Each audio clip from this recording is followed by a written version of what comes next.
Let me tell you, there are principles in communication that will make any relationship to succeed. Because marriage is not how long you've known each other. Marriage is not how good you are as a person. But one greatest key of success in any marriage is how well you communicate. Now, destroy any communication based on any nation, you have defeated them. So in the same way, when a couple knows how to communicate effectively, then it makes that marriage to become easily successful. It makes it happy. It makes it joyous. Now look at any couple. A couple that is happy, they will always tell you, we communicate greatly. And is it complicated? No, very easy. Now I will share today a few principles that will help you so much when it comes to communicating with your spouse. This is not something that you can say now, I'm going to write, or you sit down and you say, I'm going to follow order in this way. You can use any order, but just remember them. They are simple principles that will make your marriage very happy. Now, principle number one, the principle of touching. Now, you'll find it is very, very, very hard for you to fight with somebody that you are touching physically. And why do I say this? Because physical touch connects people. You'll find when people want to argue or they want to fight in terms of words, they tend to pull away from each other. But if you want to have a communication and a good talk with your spouse, whether a husband or a wife, make sure establish a physical touch, whether you're going to touch him on the thigh, whether you're going to hold hands on the shoulder, or you'll be rubbing maybe his toes or massaging him or her. And when you do that, you find it is very hard for somebody to get nasty with words when there is a physical touch. There is a flow that is going on between you. That is one principle. Try it anytime. Even, have you ever noticed, an animal cannot just bite you when you are touching it tenderly. But if you roughen it up, or when you're still far, it can be able to bite you. Am I calling your spouse an animal? No, I'm just saying it's just a principle I'm trying to communicate to. So touch one another, and that will help. The principle number two, it is what we call the principle of fast response. Now, what do I mean by this? Now, any communication or the response to any talk or communication with somebody is not determined. The direction a communication will take is not determined by the person who begins, whether it's an argument. It is determined by the person who responds.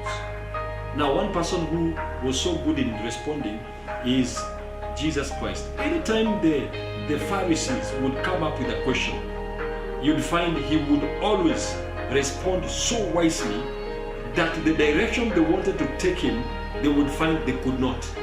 So in the same way, it doesn't matter how somebody comes, angry, annoyed, and this can even be applied in the offices. You may find a boss who is so angry. How you respond to him will determine the direction the conversation will take. So in the same way in marriage, take your time before you respond. And if you respond harshly, then it may cause more aggravation. But if you decide to take time and respond in a calm way, then that means the communication or the talk will take a calm turn in a very easy way. Direct the communication wherever you want it to go. Now, the third principle, this is a principle of mirroring, from the word mirror. Now, many times you find somebody will say something and the other person may not understand it, or maybe you may not understand it. Somebody comes and tells you, I'm so annoyed by the way you throw your clothes everywhere. And for you, you may hear it in a different way, that I'm always so annoyed. Every time I'm annoyed because of the way you are careless with your clothes. You may hear it that way. But what does the principle of mirroring do? It is going back to the same person and you say, pardon. Can I understand what you're saying? Are you saying that you're so annoyed because I throw my clothes every day and everywhere? Now, by asking that question, you are asking that person to clarify what they needed to clarify. And you may find simply probably they said they are annoyed in that particular day, not every single day. So that principle is always make sure if you don't understand something, or even if you understand it so well, ask your spouse or your partner just to make it clarify once again, instead of just blurting out words or defending yourself or clarifying something that you have not mirrored. Now, the other principle is the principle of proper timing. Every great conversation happens when there is proper timing. Now, you don't want to start a conversation when a guy is watching his favorite team. That is the time you're trying to pick up an argument or bring up an issue, a serious topic. Now, it will definitely fail, because he may have to either switch off that television, and he'll be in a nasty mood because you have denied that guy from watching his favorite sport. And so even if you're talking, his mind is halfway on the other game. He's listening outside to the guys, the way they're shouting whether his team is losing. And so the best thing is always to be careful on timing. The same thing with guys. You don't want to tell your wife when she's just about to go to the salon that I want to have a talk with you. Now, at that particular time, she'll be looking at you in every way, and she'll just be imagining you are the guy who has spoiled my hair day. So pick your timing so well when it comes to conversation. And when you do that, you'll be amazed at how well a conversation will go. Don't pick up an argument when you're going to bed. Don't pick up an argument in the middle of the night. You know, there's some people who will wake you. Guys will wake you in the middle of the night, 3 o'clock in the morning. I want to talk.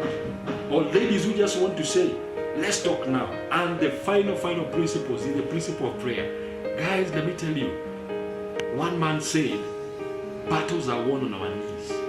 Many battles even in our marriages. If only we prayed. I mean, there are people who will tell you, I dreamt to argue with my wife. That is a serious thing. You need to just have gone on your knees and dealt with it in prayer. Tell God, change his heart, change her heart. The word of God says that the heart of the king, and for that sake, let me say also queen, is in the hand of God, and he's able to turn it wherever he wills. Talk to God about it. Tell him, God, change this guy's mind. This December, I just want to stay at home. I don't want to go for a holiday. So just change and turn his heart so that at the jump we may just enjoy our time here. The same thing for ladies. When that guy has refused to take up a right decision, you can see he's making a decision, either an investment decision, that is so wrong. And you're trying to tell him and he say, this is what I want to do.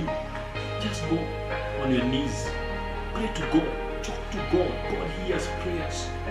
And when you talk to him, you'll be amazed by the next time. You may be when you have a conversation and he's telling you, I'm going to change my mind. Now don't take the accolade and start saying, it's because I prayed for you. Go on your knees again and thank God and tell God, thank you so much because you changed his mind. Now those are a few principles that will change, revolutionize your relationship with your spouse, your relationship with your children, your relationship at the workplace, even in school. This applies anywhere. But I want to just caution you, don't touch everybody. You know, you touch your spouse, but don't touch your boss. Because you could be a man and you're touching your boss, and your boss is a woman, she may slap you, or she may prefer some charges against you. That's just on a light note. Otherwise, God bless you so much. This is Dr. Julius with 10 minutes with Dr. Julius Kimani. And I just want to tell you, subscribe to this channel, tell a friend about it, and share widely.